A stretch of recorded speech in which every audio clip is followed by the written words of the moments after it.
The dust of the trading post clung to Alara's worn calico dress like a second skin, gritty and suffocating. It was the same dust that had coated her husband's boots when he'd ridden in that morning, his face a mask of sour desperation. Now he stood beside the burly, sweat-stained proprietor, a man named Jedediah, whose eyes roamed over Alara as if she were a mare to be appraised. The air was thick with the stench of tanned hides, cheap whiskey, and the cloying sweetness of molasses, but all Alara could smell was the sharp, metallic tang of betrayal. Her husband, Thomas, wouldn't look at her. He stared at a point just past her shoulder, his jaw tight, his hands clenching and unclenching at his sides. He had lost everything, their savings, their wagon, the last of their seed grain, in a series of ill-fated card games that had stretched through the moonless nights. And now he was settling his final debt. "She's a good worker," Thomas said, his voice thin and reedy, a pale imitation of the one that had once whispered promises of a life in the Golden West. "Strong, can cook, clean, mend, anything you need." Jedediah grunted, a low guttural sound from deep in his barrel chest. He took a step closer, and Alara flinched, her hands instinctively going to her belly, a gesture of protection for the secret she had only just confirmed herself. 2 weeks prior. The slight swell was still invisible beneath the folds of her dress, a fragile hope that was now turning to ash in her womb. "And quiet?" Jedediah asked, his gaze lingering on her face, on the tremor in her lips she was trying so desperately to still. "As a church mouse," Thomas affirmed, nodding too eagerly. He finally risked a glance at her, and in his eyes, she saw not malice, but a pathetic, hollowed-out shame that was somehow worse. He was a weak man, broken by the vast, unforgiving landscape he had sought to conquer.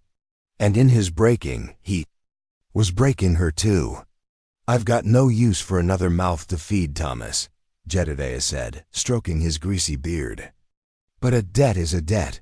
Leave her, and the horse. Then get off my land before I change my mind and decide your hide is worth more than your word."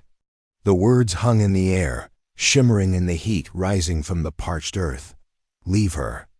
Just like that, as if she were a sack of flour, a bolt of cloth, a thing to be discarded. A wave of nausea, sharp and bitter, rose in her throat. The world tilted, the faces of the few onlookers, a pair of grizzled trappers, a stoic native woman with a baby on her back blurring into a kaleidoscope of pity and morbid curiosity. She felt their eyes on her, stripping her bare, peeling away the last vestiges of her dignity. Thomas gave a jerky nod, untied the reins of their tired, sway-backed mare from the hitching post, and handed them to Jedediah. He didn't say goodbye. He didn't offer a word of apology or explanation. He simply turned his back on the woman who had crossed a continent with him, the woman carrying his child, and walked away, his shoulders slumped, disappearing into the shimmering haze of the afternoon sun. Alara stood frozen, a statue carved from disbelief and despair. The sound of his receding footsteps was a drumbeat marking the end of her world. She was alone. Utterly, terrifyingly alone, in a place where a woman's worth was measured by the man who owned her, and she was owned by no one. She belonged to a debt. A tear, hot and stinging, finally escaped and traced a clean path through the grime on her cheek. She didn't wipe it away. It was a testament to the fact that she was still alive, still feeling, even as her soul was being flayed open for all to see. She closed her eyes, a silent, desperate prayer forming in the ruins of her heart. "God, if you are there, anyone, please." A shadow fell over her. She didn't open her eyes, bracing for Jedediah's rough hand, for the finality of her new servitude. But the hand never came. Instead, a voice, low and rough as unpolished granite, cut through the suffocating silence. "I'll take her." Alara's eyes snapped open. The man who stood before her was tall and broad-shouldered, his frame lean but powerful, forged by labor and sun. His face was a landscape of its own, weathered and stark, with lines etched around his eyes that spoke of sorrows she couldn't begin to fathom.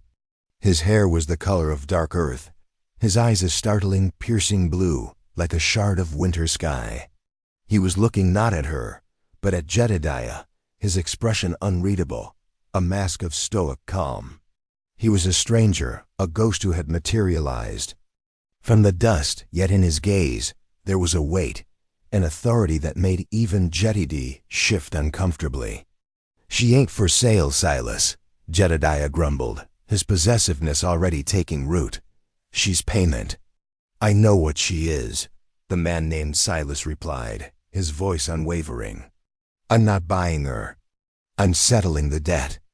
Thomas owed you for 3 months' worth of supplies. I'll cover it, and I'll take her off your hands."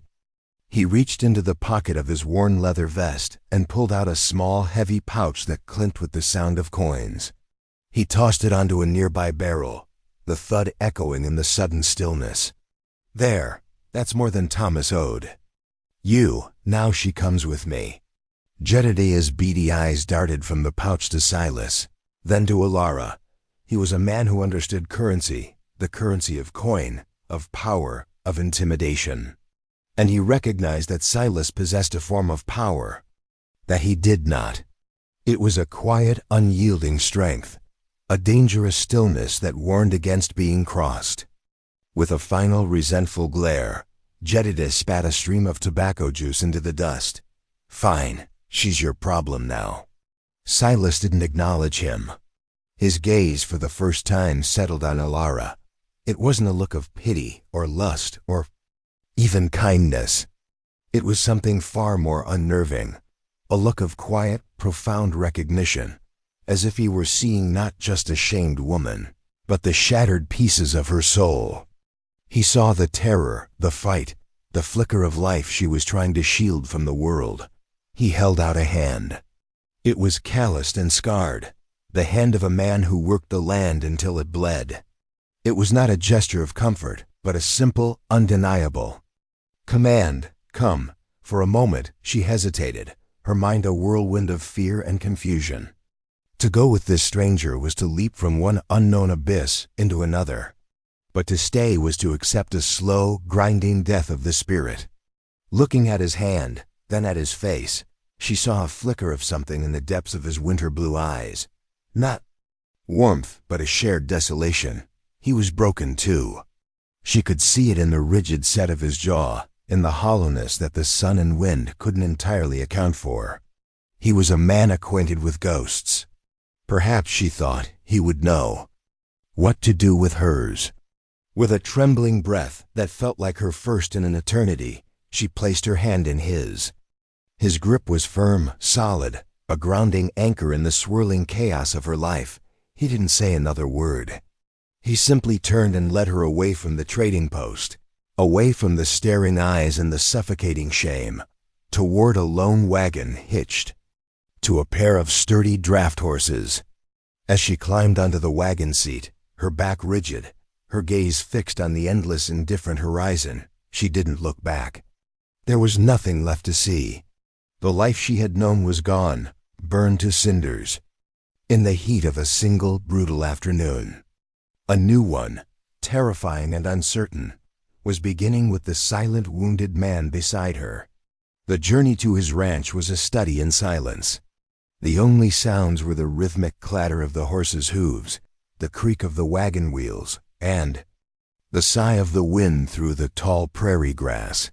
Silas didn't speak, and Alara, adrift in a sea of shock and grief, had no words to offer. She sat stiffly on the hard wooden seat, her hands clasped tightly in her lap, watching the landscape unfold. It was a beautiful country, in a stark and brutal way. The sky was a vast, aching blue, the land stretching out in rolling waves of green and gold, dotted with stands of cottonwood and aspen. But its beauty was edged with a profound loneliness that mirrored the emptiness inside her. It was a land that didn't care if you lived or died. It simply was. After what felt like an eternity, they turned off the main track and onto a barely there path, that wound its way into a shallow valley. Nestled in a grove of aspen trees, beside a creek that glittered in the fading light, was a small, rough-hewn cabin. It was a simple, solitary structure, with a stone chimney and a porch that sagged slightly on one side. A curl of smoke rose from the chimney, a lonely signal in the vast wilderness. This was his home, and now it was hers. The inside of the cabin was dark and smelled of wood smoke, old grief, and dust. It was a man's space, stark and functional. A stone fireplace dominated one wall. A table and 2 chairs sat in the center of the room, and a narrow bed was pushed into a corner. But it was the other side of the room that caught her eye. There, shrouded in shadow, was a smaller bed, a rocking chair, and a collection of small carved wooden animals on a shelf. A child's things. And on the wall, a faded tintype of a woman with a gentle smile and a baby in her arms. Silas's wife. His child. The realization hit Alara with the force of a physical blow. This wasn't just a lonely man's cabin. It was a tomb, a shrine to a life that had been lost. The air was heavy with their absence, thick with unspoken sorrow. Silas saw where she was looking. A muscle twitched in his jaw. "My wife, Sarah, and our boy, Daniel," he said, his voice flat, devoid of emotion. "Fever took them both last. Winter." He offered no more explanation, and Alara didn't ask for one. She understood now. The desolation she had seen in his eyes wasn't just a reflection of her own. It was a deep, settled thing, a permanent winter in his soul. He hadn't saved her out of kindness or charity. He had saved her because he was a man drowning in emptiness. And he had seen in her a reflection of his own shipwrecked heart. He had pulled another piece of driftwood from the wreckage, perhaps hoping it would make his own loneliness less absolute. "The loft is yours," he said, gesturing with his chin toward a crude ladder leading to the space above. "I'll fetch your things."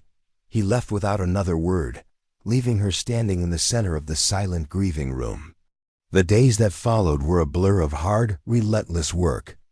There was no gentle easing into this new life, no time for sorrow or reflection. There was only survival. The cabin was filthy, coated in a layer of grime and neglect that spoke of a man who had ceased to care. Together, in that same heavy silence, they began the arduous task of scrubbing it clean. Alara swept years of dust and sorrow from the floorboards, her broom moving with a fierce, desperate energy. She scrubbed the soot-stained fireplace until her knuckles were raw, washed the grime from the single window until the sunlight could once again pierce the gloom. Silas watched her, his expression unreadable, and then, without a word, he began to repair the broken things. He fixed the sagging porch, mended a broken chair, replastered the cracks in the chimney. They moved around each other like 2 ghosts. Their actions a form of communication more potent than any words. They were not building a home. They were simply trying to make a broken space habitable. The work was a balm, a way to channel the raging storm of emotions inside her. When she wasn't cleaning, she was cooking. The larder was meager flour, beans, salted pork, and little else. But she took what there was and made it into something more. She baked bread that filled the cabin with a warm, comforting scent it hadn't known in a long time. She made stews that simmered for hours over the fire, thick and nourishing. Silas would eat in silence, his eyes fixed on his plate, but she noticed that he always finished every last bite. One day, he came back from the creek with 2 freshly caught trout. He cleaned them and handed them to her without a word. It was an offering, a silent acknowledgement of her efforts. That night, as they ate the pan-fried fish, a fragile, unspoken truce settled between them. The nights were the hardest. From the loft, separated from him by only a few feet of air and a world of pain, she would listen to the sounds of his grief. Sometimes she would hear him rise from his bed and walk to the cold fireplace, standing there for hours, a silent sentinel guarding his memories. She would lie on her thin mattress, her hand resting on her still flat belly, and weep silent tears for the husband who had abandoned her, for the child who would be born into this world of sorrow, and for the broken man downstairs who was her only protector. She learned to read the language of his silences. A tightening of his jaw meant a fresh wave of pain. A long, lingering look at the child's rocking chair meant he was lost in a memory he couldn't escape. One afternoon, he found her sitting on the porch steps, staring out at the valley, her hands idle for the first time. He came and sat on the other end of the porch, leaving a chasm of space between them. For a long time, neither of them spoke. "You should have left me there," she finally whispered, the words raw and torn from her throat. It would have been kinder. He didn't look at her. He stared at the horizon, at the mountains that stood like jagged blue teeth against the sky. "No," he said, his voice quiet but firm. "It wouldn't have." He paused, and when he spoke again, his voice was rough with an emotion he rarely showed. No one deserves to be thrown away. In that moment, she understood. He hadn't just saved her. He had saved himself from the kind of man who could stand by and watch another human being be discarded like trash. He had done it to preserve the last tattered remnants of his own humanity. It wasn't about her, and yet it was. They were two sides of the same tarnished coin, two broken souls clinging to the edge of the world. The first time they went into the small, dusty settlement that passed for a town, Alara felt the stairs like a physical blow. Whispers followed them like flies buzzing around a wound. "That's him. The one who lost his wife and boy. And that's her. The woman Thomas left at the trading post. He bought her, they say. A barren woman, I heard. Thomas left her 'cause she couldn't give him a son." The irony of it was a bitter pill in her throat. Barren, if only they knew. She kept her head held high, her back ramrod straight, her face a mask of indifference she was far from feeling. She could feel Silas beside her, a solid, unmovable presence. He didn't react to the whispers, didn't acknowledge the pointing fingers. He simply went about his business, buying the supplies they needed, his face set in stone. But she saw the way his knuckles whitened as he gripped a sack of flour, the way his jaw clenched when the sheriff, a portly man with cruel small eyes, gave her a long, leering look. The opposition was palpable, a wall of judgment and suspicion. They were an affront to the town's fragile sense of order. A man living with a woman who was not his wife, a woman with a shameful past. They were outcasts, defined by their tragedies. But then, small acts of kindness began to break through the wall of hostility. The blacksmith's wife, a stern-faced woman named Martha, who had lost a child of her own years ago, pressed a small jar of honey into Ilara's hands as they were leaving the general store. "For your bread," she said gruffly, her eyes holding a flicker of understanding. "It's good." An old rancher, whose land bordered Silas's, tipped his hat to her, a gesture of respect he had never offered before. He had seen the work they had done on the ranch, the way the fields were being plowed for a late-season crop, the way the cabin was no longer a place of open neglect. He saw not scandal, but survival. These small moments were anchors in a sea of hostility. They gave Ilara a sliver of hope, a reason to keep fighting. She began to take pride in their small, isolated world. She planted a garden, her hands sinking into the rich, dark earth, coaxing life from the soil. She tended to the chickens Silas had bought, her heart swelling with a fierce, protective love for the small, fragile creatures. She was creating life, nurturing it, in defiance of the world that had tried to crush her. One evening, as a storm gathered over the mountains, Silas came into the cabin, his face grim. He had been riding the fence line, checking for breaks. "There's a fire," he said, his voice tight. "On the ridge. The wind is carrying it this way." Fear, cold and sharp, pierced through Ilara, wildfire, indiscriminate destroyer of the West. She ran to the door and saw it a terrifying orange glow against the bruised purple of the twilight sky. The smell of smoke was already on the wind, a harbinger of the destruction to come. For a moment, she was paralyzed. Everything they had worked for, this fragile sanctuary they had carved out of the wilderness, was about to be consumed.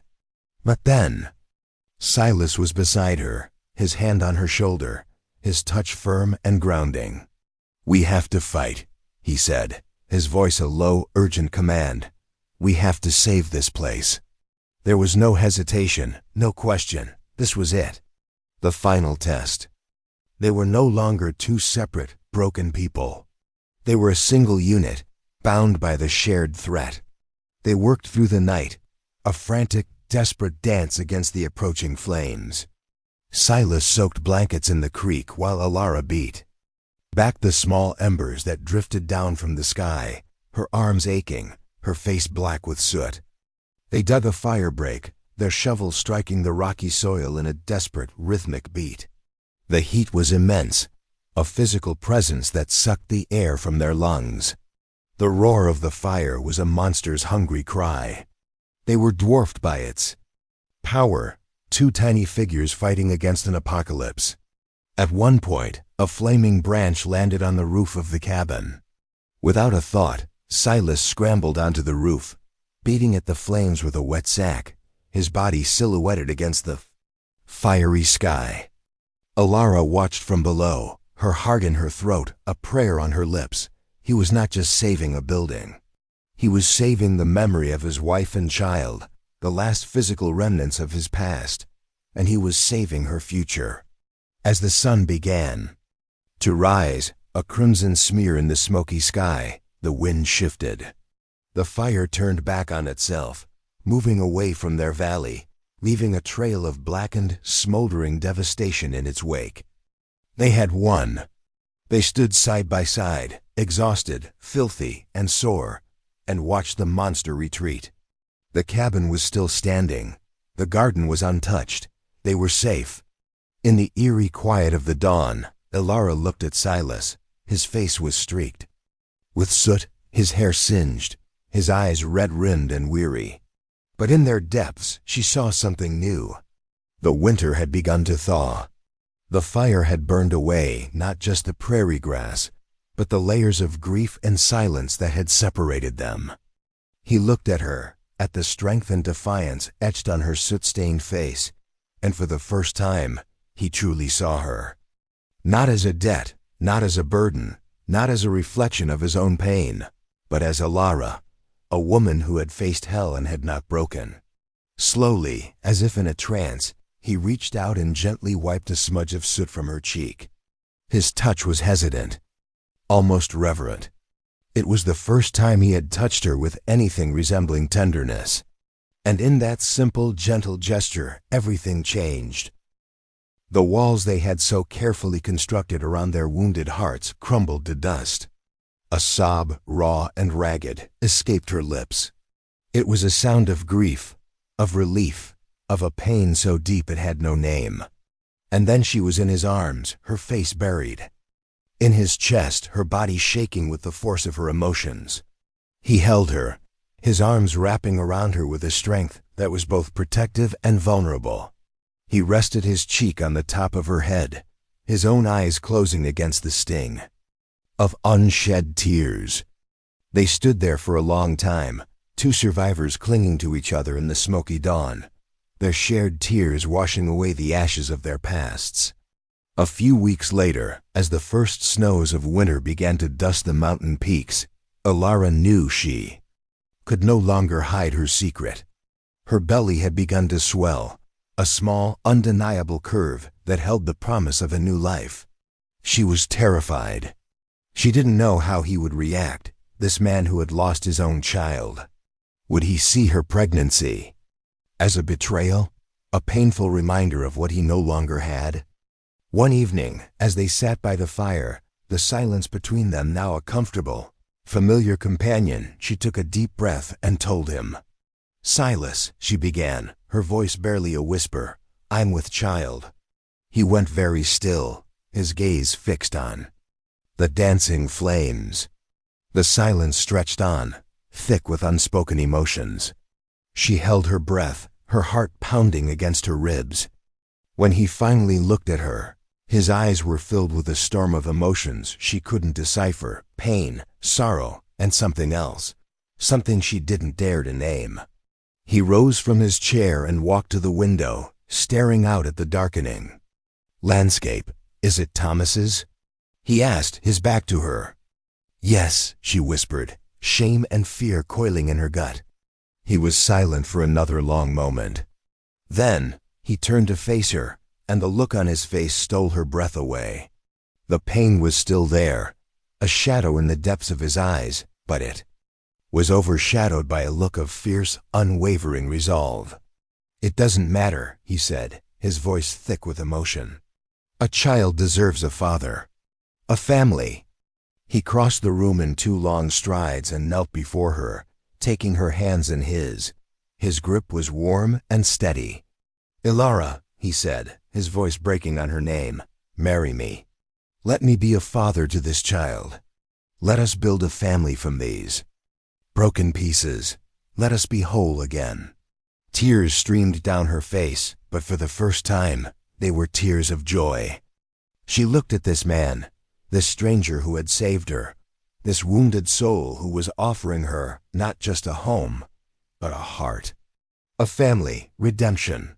"Yes," she breathed, the word a prayer, a promise, a new beginning. Yes, they were married by a traveling preacher a month later, standing on the porch of the cabin, the snow-covered valley their witness. Martha, the blacksmith's wife, stood with Ilara, her stern face softened by a rare smile. The old rancher who had tipped his hat was Silas's witness. The town's whispers had not disappeared, but they had softened, their judgment tempered by a grudging respect. They saw 2 people who had been forged in the fires of tragedy and had emerged, not unscathed, but stronger. They saw a family being, born not of blood, but of choice, of courage, of a love that had grown in the most barren of soils. That night, as Ilara lay in the bed that had once been a symbol of Silas's grief, now their marriage bed, he came to her. He lay down beside her and gently placed his hand on her swollen belly. He felt the faint flutter of life beneath his palm, and a shudder ran through him. He leaned down and pressed his lips to her stomach, a silent vow to the child within. Then he looked at her, his eyes shining with a love so profound, so healing, it washed away all the pain, all the shame, all the sorrow of the past. "He was a fool to leave you," Silas whispered, his voice thick with a love that had been a lifetime in the making. "But his foolishness was my salvation." And as the snow fell softly outside, blanketing the world in a pristine, silent white, Ilara knew she was finally home. They were broken, yes. Their lives were a tapestry of scars and sorrows. But together they were whole. And in the quiet, resilient heart of the American frontier, under a vast and watchful sky, they had found what they had both thought was lost forever: a love that healed, a family that redeemed, and a future that was, at long last, their own.